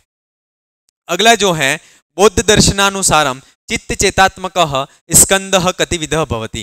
ठीक है, तो पंचविधः भवति, स्कंद 5 हैं। कौन कौन से हैं? चित्त और चित्त के विकारों के रूप में ये स्कंद 5 प्रकार के हैं। रूप स्कंद, विज्ञान, वेदना, संज्ञा और संस्कार। इनकी परिभाषाएं भी हमें ध्यान याद होनी चाहिए, क्योंकि एज इट इज संस्कृत एक ऐसा विषय है जिसमें एज इट इज वृत्ति भाग से या सूत्रों से एज इट इज प्रश्नों को उठा करके पूछ लिया जाता है। सविषयाणि इंद्रियाणि रूप स्कंद, आलय विज्ञान, प्रवृत्ति विज्ञान प्रवाहो विज्ञान स्कंद, सुख दुखादि प्रत्यय प्रवाहो वेदना स्कंद, और गौर इत्यादि शब्दोल्लेखित संवित प्रवाह संज्ञा स्कंद, राग द्वेषादय क्लेशा उपक्लेशाश्च मदमानादयो धर्मोश्च संस्कार स्कंद। चत्वारि आर्यबुद्धस्याभिमतानि तत्वानि समीचीन क्रमेण सन्ति। ठीक है, बुद्ध ने जो 4 आर्य सत्य माने उनका सही क्रम क्या है? दुख, समुदाय, निरोध, मार्गाश्च। विकल्प 4 सही है। बौद्ध दर्शन के अनुसार समूचा संसार है वह दुख रूप है, और उससे बचने के लिए तत्व ज्ञान को प्राप्त करना हमें चाहिए। और 4 तत्व जो आर्य बुद्ध के द्वारा सम्मत हैं, और वह है दुख, दुख समुदाय, दुख निरोध और दुख मार्ग। अगला प्रश्न है बौद्ध मतस्य 12 आयतनेषु। ठीक है, प्रश्न है बौद्ध सम्मत बौद्ध सम्मत जो 12 प्रकार के आयतन हैं उसमें किसकी गणना नहीं होती है? तो विकल्प 3 प्राण। बौद्धों के सिद्धांत में प्रसिद्ध है कि द्वादश आयतनों की पूजा मोक्ष को देने वाली है। द्वादश आयतन निम्न है: ज्ञानेन्द्रिया 5, स्पर्शन रसना घ्राण चक्षु और कर्ण, 5 कर्मेंद्रिया वाग पाणी पाद पायु उपस्थ और बुद्धि और मन। ये 12 प्रकार के आयतन बौद्धों में कहे गए हैं। अगला प्रश्न है, भूतेभ्यः चैतन्यम उपजायते इति के कथयन्ति। कौन कहता है? तो चारवाक जो है वह कहते हैं। चारवाक दर्शन के अनुसार 4 ही महाभूत हैं, पृथ्वी जल अग्नि और वायु। इन 4 महाभूतों से ही चैतन्य जो है उसकी उत्पत्ति होती है। ये बहुत ही डीप में से प्रश्न पूछा गया है। और असत्ख्याति वाद से संबंध केन सह अस्ति। तो इसका सही विकल्प है माध्यमिकेन। माध्यमिक और योगाचार संप्रदायों का संबंध महायान शाखा से है, जबकि सौत्रांतिक तथा वैभाषिक संप्रदाय का संबंध हीनयान शाखा से है। ठीक है। और असत्ख्यातिवाद है वह उसका संबंध माध्यमिक संप्रदाय से है, और आत्मख्यातिवाद जो है उसका संबंध योगाचार संप्रदाय से है। ठीक है, ये दोनों इंपॉर्टेंट हैं। अगला प्रश्न है, अंगना लिंगना जन्य सुखमेव अस्ति किसको कहते हैं? तो कहते हैं विकल्प 2 सही है, पुमर तथा। कंटकादि व्यथाजन्यम दुखम निरय उच्यते, अर्थात कंटक आदि से उत्पन्न दुख ही नरक है, और अंगना लिंगना जन्य सुखमेव पुमर तथा स्त्री के अंग आलिंगन से प्राप्त सुख ही पुरुषार्थ कहा गया है चारवाक मत के अनुसार। अगला प्रश्न है, चारवाक दर्शन सम्मतम पुरुषार्थम अस्ति कौन सा है? काम। तो इसका सही विकल्प है विकल्प 4 कामः अर्थश्च। ठीक है, काम और अर्थ जो है वह चारवाक दर्शन में पुरुषार्थ कहे गए हैं। अगला विकल्प प्रश्न है, बौद्ध दर्शनस्य भावना चतुष्टय किम नोपदिष्टम। ठीक है, बौद्ध दर्शन में भावना चतुष्टय में किसकी बात नहीं कही गई है? तो चौथा विकल्प शून्य शून्यम है वह सही है, इसकी बात भावना चतुष्टय में नहीं की गई है। भावना चतुष्टय कौन से हैं? सर्व क्षणिकम क्षणिकम, दुखम दुखम, स्वलक्षणम स्वलक्षणम, शून्यम शून्यम। इसका चौथा जो विकल्प है वह गलत है, वह नहीं गई कहा गया। सांख्य दर्शने सूक्ष्म शरीरम कति तत्वात्मकम। तो इसका सही विकल्प है विकल्प 3 अष्टादश तत्वात्मकम। सांख्य दर्शन में सूक्ष्म शरीर का निर्माण 18 तत्वों से माना गया है। 5 ज्ञानेन्द्रिया, 5 कर्मेंद्रिया, 5 तन्मात्रा और महत अहंकार और मन, ये 18 अवयवों से जो है वह सूक्ष्म शरीर का निर्माण होता है। अगला प्रश्न है, व्यक्त पदेन कियंती तत्वानि सांख्ये अभिप्रेतानि। ठीक है, व्यक्त शब्द से कितने तत्व जो हैं वह सांख्यों को अभिप्रेत हैं? तो इसमें सही विकल्प है त्रयोविंशति, 23 तत्व। सांख्य दर्शन में 25 तत्व होते हैं, जिनमें 23 तत्वों को व्यक्त कहते हैं और प्रकृति को अव्यक्त कहा गया है। बाकी के जो तत्व हैं उनको व्यक्त, बाकी के 23 तत्वों को जो है वह व्यक्त कहा है, और 23 प्रकृति को जो है वह अव्यक्त कहा गया है। अगला प्रश्न है, जैन दर्शनानुसारम सत्व तत्वानाम समीचीनम क्रम अस्ति। समीचीन क्रम कौन सा है 7 तत्वों का? तो विकल्प 1 सही है, जीव अजीव आश्रव बंध संवर निर्जरा और मोक्ष। जैन दर्शन नास्तिक दर्शन है। इस दर्शन का साधवाद और अनेकांतवाद जो है वह प्रसिद्ध है, और जैन दर्शन में 7 तत्व कहे गए हैं, और इन 7 तत्वों के वास्तविक श्रद्धान से जो है वह सम्यक दर्शन होता है। तत्वार्थ श्रद्धानम सम्यक दर्शनम, और मोक्ष मार्ग है वह सम्यक दर्शन, सम्यक ज्ञान और सम्यक चारित्र। इन तीनों की एकता को ही मोक्ष मार्ग कहा गया है। सम्यक दर्शन ज्ञान चरित्राणि मोक्ष मार्ग। ठीक है, अगला प्रश्न है, प्रधान पुरुषयो को धर्म समानः।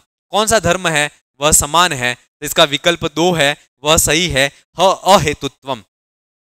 एक कारिका के माध्यम से अव्यक्त और व्यक्त का में समानता और पुरुष में उन दोनों से वैषम्य को प्रकट किया गया है। त्रिगुणम विवेकी विषय सामान्य चेतनम प्रसव धर्मी व्यक्तम तथा प्रधानम तद विपरीतस्तथा च पुमान। यहाँ पर व्यक्त और प्रधान वह त्रिगुणम है, अविवेकी है, विषय है, सामान्यम है, अचेतन है और प्रसव धर्मी है। और जो पुरुष है वह गुण रहित है, विवेकत्व है और अविषयत्व है, असामान्यत्व है, चेतनत्व है और अप्रसव धर्मित्व है। ये पुरुष की विशेषताएं बताई गई हैं। अगला प्रश्न है, अधस्तनय वाक्यानाम समीचीनम कुटस्य चयनम कुरुत, कौन सी बातें जो हैं वह सही हैं? तो इसमें जो विकल्प 3 है ए, डी और ई, ये विकल्प सही है कि जन्म मरण और करण इंद्रियां इनके प्रति नियमात पुरुष का बहुत्व सिद्ध होता है। और डी जो है वह परिमाणवाद जो है वह सांख्य दर्शन का सिद्धांत है। और संगात परर्थत्वाद जो है वह पुरुष से इस हेतु से पुरुष की सिद्धि होती है। और इसका जो विकल्प 3 है वह 3 विकल्प इसका सही है। सांख्य मते पंगवंध न्याय पंगुवद वर्तते, कौन है? तो पुरुष है। पुरुषस्य दर्शनार्थम केवल्यार्थम तथा प्रधानस्य पंगवदुभयोरपि संयोगस्तत्कृतः सर्ग।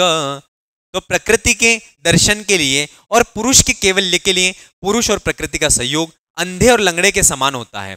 और यह संपूर्ण सृष्टि उस संयोग के द्वारा ही बनी हुई है। पुरुष जो है वह है पंगु है, लंगड़ा है, और जो प्रकृति है वह अंधी है। ठीक है, चलिए अगला प्रश्न है, ये 70वां प्रश्न बहुत इंपॉर्टेंट है। पुरुष विमोक्ष निमित्तम प्रधानस्य प्रवृत्ति कीदृशी।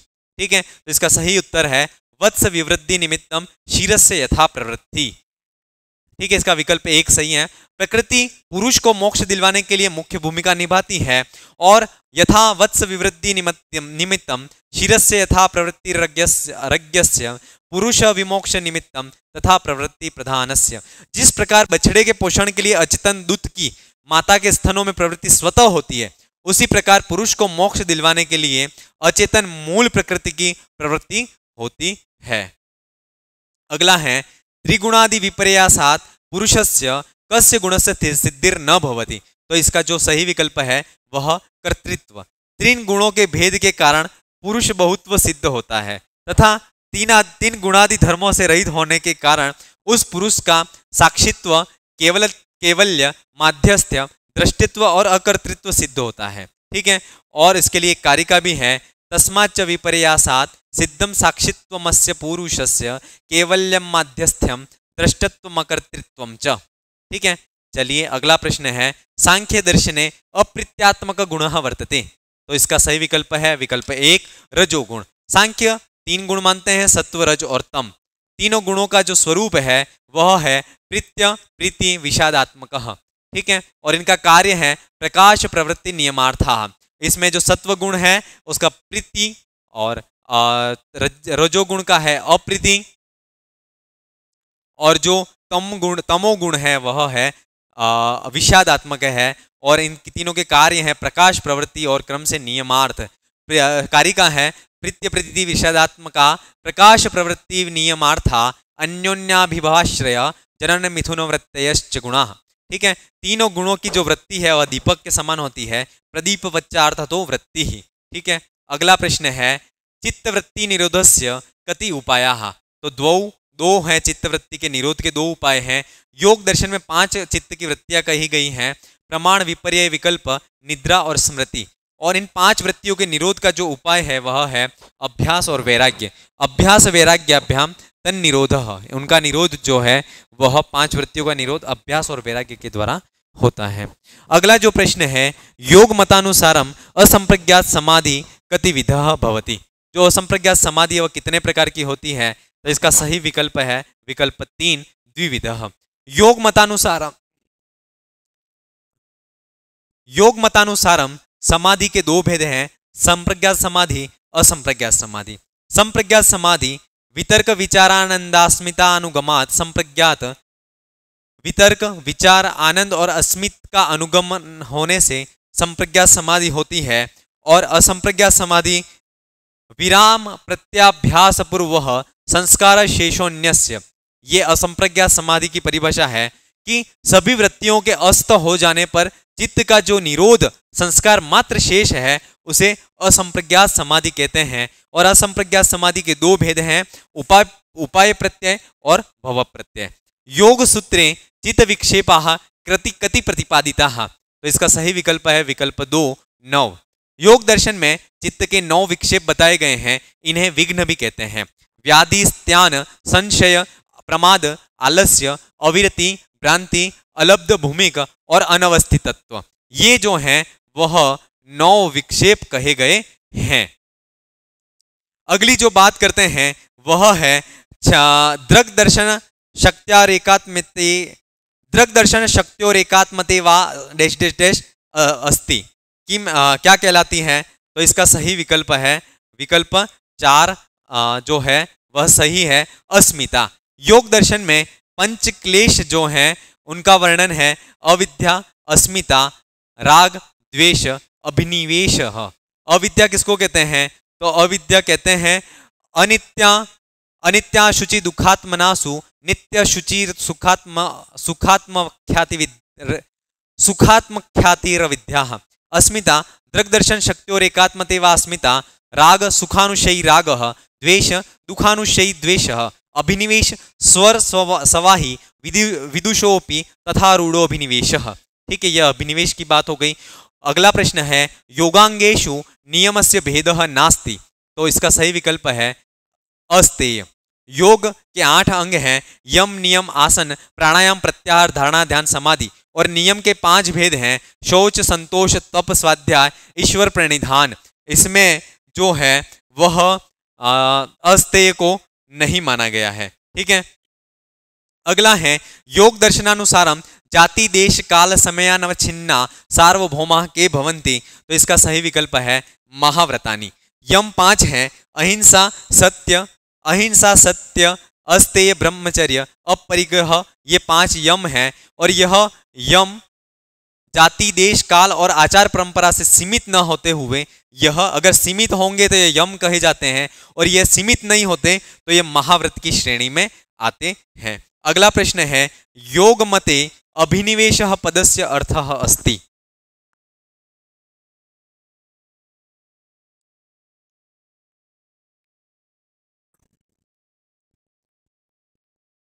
इसका जो सही विकल्प होगा वह होगा मरण भयम। सूत्र है अभिनिवेश मरण भयम। अगला प्रश्न है योगांगानुष्ठानात् किम न संभवति। योगांगन इससे क्या नहीं होता है? तो इसमें तीसरा विकल्प सही है, शुभाशुभ कर्म फलोदयः। ये नहीं होता है। इसका एक सूत्र है योगांगानुष्ठानात् अशुद्धिशये ज्ञानदीप्ति आविवेक ख्यातेश। योग के अंगों का अनुष्ठान करने से अशुद्धि का क्षय, विवेक ख्याति उत्पन्न होती है और ज्ञान का प्रकाश होता है। ये इसके काम है। अगला प्रश्न है तस्मिन् परम गुरो सर्वकर्मार्पणम इति योग सूत्रानुकारेण किम लक्षितम। तो इसका सही विकल्प है विकल्प 2 ईश्वर प्रणिधानम। नियम के 5 भेद कहे गए हैं, शौच, संतोष, तप, स्वाध्याय, ईश्वर प्रणिधान। ठीक है, शौच की बात करें, शौचात् स्वांग जुगुप्सा परेर संसर्गः, ये शौच की परिभाषा है। संतोषाद अनुत्तम सुख लाभः, ये संतोष की परिभाषा है। स्वाध्यायाद इष्ट देवता संप्रयोगः, स्वाध्याय। ईश्वर प्रणिधान समाधि सिद्धि ईश्वर प्रणिधानात्, तप कायेन्द्रिय सिद्धि अशुद्धिशयाद, ये जो है वह तप है। ये जो 5 है वह नियम के फल कहे गए हैं। संप्रज्ञात समाधि अंतरंग कारणम नास्ति। संप्रज्ञात समाधि में अंतरंग कारण कौन सा नहीं है? विकल्प 1 सही है, प्राणायाम। धारणा, ध्यान, समाधि ये तीनों मिलकर के संयम कहे गए हैं। और अंतरंग साधन यमादि साधनों की अपेक्षा वे धारणा, ध्यान और समाधि जो है वह संप्रज्ञात समाधि के लिए अंतरंग साधन कहे गए हैं और वही असंप्रज्ञात समाधि के लिए बहिरंग साधन कहे गए। धारणा, ध्यान, समाधि संप्रज्ञात समाधि के लिए तो अंतरंग कारण कहे गए हैं और असंप्रज्ञात समाधि के लिए यही वह बहिरंग कारण कहे गए हैं। केन शीयते प्रकाशावरणम, तो विकल्प 2 सही है, प्राणायामेन। 8 योगांगों के प्रत्येक अंग का फल बताया गया है। ध्यान तत्र प्रत्येकतांता ध्यानम, प्राणायाम ततः शीयते प्रकाशावरणम, प्रत्याहार ततः परमावश्यतेन्द्रियाणाम, केवल्यम सत्व पुरुषयो शुद्धि साम्य केवल्यम मिति। ठीक है, ये प्राणायाम इसकी परिभाषा हो गई। अगला प्रश्न है अग्निरनुषणः कृतकत्वात् जलवत् इति कस्य हेत्वाभासस्य उदाहरणम अस्ति। तो विकल्प 4 सही है, कालात्यापदिष्ट। तर्क भाषा में 5 हेत्वाभास बताए गए हैं, असिद्ध, विरुद्ध, अनेकांतिक, प्रकरण सम, कालात्यापदिष्ट। अगला प्रश्न है कंठ स्थानीय ऊर्ध्वगमनवान उत्क्रमण वायु केन नामना ज्ञायते। तो विकल्प 3 सही है, उदान वायु, उदान नामना। वेदांत सार में 5 वायु का उल्लेख मिलता है, प्राण, अपान, व्यान, उदान और समान। प्राण, प्राणो नाम प्राग गमनवान नासाग्र स्थानवर्ती, अपानो नाम वाग गमनवान पायव्यादि स्थानवर्ती, व्यानो नाम विश्व गमनवान अखिल शरीरवर्ती, उदानो नाम कंठस्थानीय ऊर्ध्वगमनवान उत्क्रमण वायु, समानो नाम शरीर मध्यगत शीत पितान्नादि समीकरण करह। ये समान नामक वायु है। अगला प्रश्न है, पंचीकृत आकाशे जलस्य कियान भागः, तो इसका सही विकल्प है 12.5%। पंचीकरण प्रक्रिया वेदांत दर्शन की महत्वपूर्ण प्रक्रिया है। द्विधा विधाय चेकेकम चतुर्धा प्रथमम पुनः स्वे स्वेतर द्वितीयांशे योजनात् पंच पंचते। ये जो है पंचीकरण का स्वरूप है वह यहाँ पर क्या कहा गया है कि सर्वप्रथम प्रत्येक महाभूत को 2-2 भागों में बांटने का, और जो आधे भाग है उसके फिर पुनः 4 भाग को करने के बाद समस्त महाभूतों को आपस में मिलाने के बाद वह जो महाभूत है वह पंचीकृत हो जाते हैं। अगला प्रश्न है, एतेषु योग्यता विरहितम वाक्यम अस्ति, तो इसका सही विकल्प है अग्निना सिंचित। वाक्य के आकांक्षा योग्यता सन्निधि महत्वपूर्ण अंग है। इन तीनों से युक्त शब्द युग्म ही वाक्य की श्रेणी में आते हैं।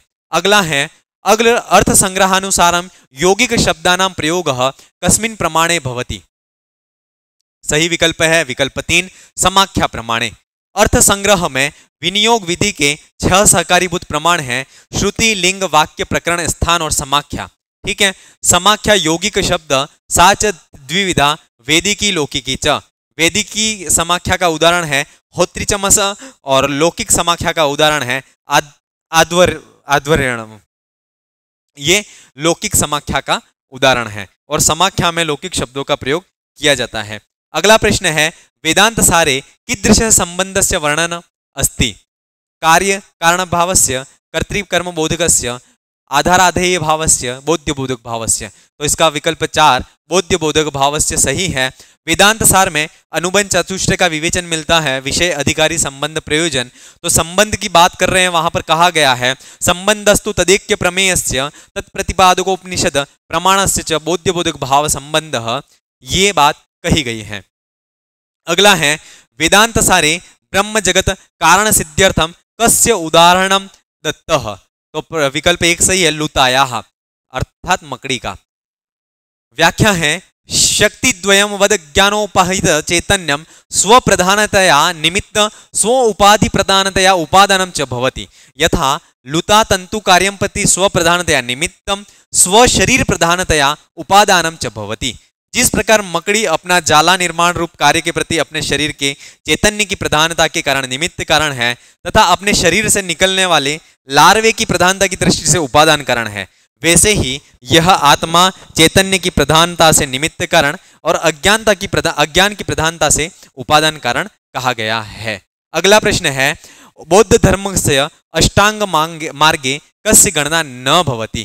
तो इसका सही उत्तर है सम्यक मन, इसकी गणना नहीं होती है। दुख निरोध के बौद्ध धर्म में 8 क्रमिक मार्ग बताए हैं, जिन्हें अष्टांग मार्ग कहते हैं। सम्यक दृष्टि, सम्यक संकल्प, सम्यक वचन, सम्यक कर्मांत, सम्यक आजीव, सम्यक व्यायाम, सम्यक स्मृति, सम्यक समाधि। ये जो है वह अष्टांग मार्ग बताए गए हैं। अगला है, अखिल जगतः विवर्त रूपम क मन्यते। कौन मानता है? तो इसका सही विकल्प है योगाचारवादी। माध्यमिक संप्रदायवादी जगत शून्य, योगाचार जगत विवर्त, सौत्रांतिक जगत अनुमित, व्यावहारिक जगत प्रत्यक्ष, ये मानते हैं। आर्हत दर्शनानुसारम परमेष्टि कति भवंती। तो पंच आर्हत दर्शन में 5 परमेष्टि हैं, अरिहंत, सिद्ध, आचार्य, उपाध्याय और साधु। ठीक है। परिसंख्या विदे कति दोषा भवंती। विकल्प 2 त्रयः। परिसंख्या विधि में 3 दोष होते हैं, श्रुत हानि, अश्रुत कल्पना, प्राप्त बाध। अगला प्रश्न है, लिंगाध्यात्मिका श्रुति भवति। तो इसका सही विकल्प है विकल्प 1 विधात्री। विनियोग विधि के 6 साकारीभूत प्रमाण हैं, जिसमें प्रथम श्रुति के 3 भेद हैं। उसमें श्रुति कहते हैं तत्र निरपेक्षोरव श्रुति साच त्रिविधा, विधात्री, अभिधात्री, विनियोक्त्री। विधात्री आद्या लिंगाध्यात्मिका, द्वितीय अभिधात्री किसको कहते हैं? द्वितीय बृहदी श्रुति, और विनियोक्त्री यस्य च श्रवणस्य श्रवणाद यस्य च शब्दस्य श्रवणादेव संबंध प्रतीति सा विनियोक्त्री। तीनों जो श्रुतियां हैं वह बहुत ही इंपॉर्टेंट हैं। अगला प्रश्न है प्रयोग विधे प्रयुक्त प्रमाण नास्ति। प्रयोग विधि में किस प्रमाण का प्रयोग नहीं हुआ है? तो वाक्य प्रयोग विधि प्रयोग प्राशुभाव बोधको विधि प्रयोग विधि। जिस विधि वाक्य में प्रयोग को शीघ्र करने का बोध हो उसे प्रयोग विधि कहते हैं। और इसके 6 प्रमाण हैं श्रुति, अर्थ, पाठ, स्थान, मुख्य और प्रवृत्ति। अगला प्रश्न है अशास्त्र पूर्वकम परतः द्रव्याणाम स्वीकरणम कथ्यते किस नाम से जाना जाता है? और ये प्रश्न है वह जैन दर्शन से लिया गया है और इसको कहते हैं स्थेय, चोरी। मतलब जिसका वर्णन शास्त्रों में नहीं किया गया है ऐसा दूसरों के द्रव्यों का स्वीकार कर लेना, उठा लेना, उसको क्या कहते हैं? तो स्थेय, चोरी कहते हैं। और अगला प्रश्न है प्रत्यय सर्गे अंकुशस्य प्रकारः नास्ति। किसका अंकुश का प्रकार कौन सा है? नहीं है, तो सिद्धि। प्रत्यय सर्ग में 4 प्रकार हैं। प्रत्यय सर्ग के 4 प्रकार हैं विपर्य, अशक्ति, तुष्टि, सिद्धि। विपर्य के 5 प्रकार हैं, अशक्ति के 28 प्रकार हैं, तुष्टि के 9 प्रकार हैं, सिद्धि के कुल 8 मिलाकर के 50 जो भेद होते हैं वह प्रत्यय सर्ग के कुल आहत्य 50 भेद होते हैं। ज्ञान प्राप्ति को सिद्धि कहते हैं। विपर्य, अशक्ति और तुष्टि जो है वो प्राण ज्ञान प्राप्ति में बाधक होते हैं, इसलिए इनको अंकुश कहते हैं। ठीक है, अगला प्रश्न है चार्वाक दर्शनस्य कते किम अपर नाम प्रचलितम। तो इसका लोकायत दर्शन है, वह 4 विकल्प सही है। माध्वाचार्य विरचित सर्व दर्शन संग्रह में जो चार्वाक दर्शन है उसको लोकायत दर्शन कहा गया है।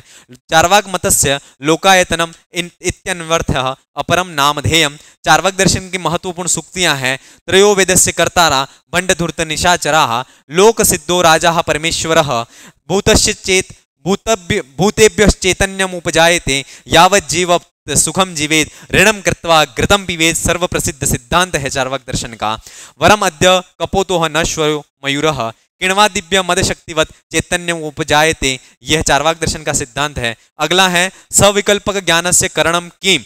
बहुत ही इंपॉर्टेंट प्रश्न है, 2020 में भी आया हुआ प्रश्न है, उसी को यहाँ पर लिखा है कि सविकल्पक ज्ञान का करण क्या है। तो इसका सही विकल्प है कि जो ये सविकल्पक ज्ञान है वह है अवान्तर व्यापार है, तो उसका करण जो होगा वह होगा निर्विकल्पक ज्ञान। करण 3 है इंद्रिय, इंद्रियार्थ सन्निकर्ष और निर्विकल्पक ज्ञान। अगला अवान्तर व्यापार है इंद्रियार्थ सन्निकर्ष, निर्विकल्पक ज्ञान और सर्वविकल्पक ज्ञान। अतः सविकल्पक ज्ञान का जो करण है वह निर्विकल्पक ज्ञान होता है। इस प्रकार से जो आज ये दर्शन यूनिट का जो टेस्ट था वह आज संपन्न हुआ। अगला जो टेस्ट होगा वह भाषा विज्ञान और व्याकरण से संबंधित टेस्ट होगा और उसकी भी तारीख आप सभी को शेड्यूल के अनुसार पता ही है। और बहुत से कैंडिडेट्स के बहुत अच्छी स्थिति है और तैयारी भी बहुत अच्छी है। बहुत सौ को तैयारी थोड़ी सी और करने की ज़रूरत है, तो आप ज़रूर इस टेस्ट सीरीज से बनिए, जुड़े रहिए। और भी जो लोग तैयारी कर रहे हैं उनसे भी बोलिए कि इस टेस्ट सीरीज से जुड़ें। निश्चित यह टेस्ट सीरीज आपको कहीं न कहीं परीक्षा में आपकी सफलता में कारगर साबित होगी, ऐसा मैं मानता हूं। और इसी मेरी मंशा के अनुसार मैं मेहनत भी कर रहे हैं, हमारी टीम पूरी मेहनत कर रही है। और आपका जो आपकी तरफ से जो हम चाहते हैं कि आप भी इसी प्रकार मेहनत कीजिएगा। धन्यवाद।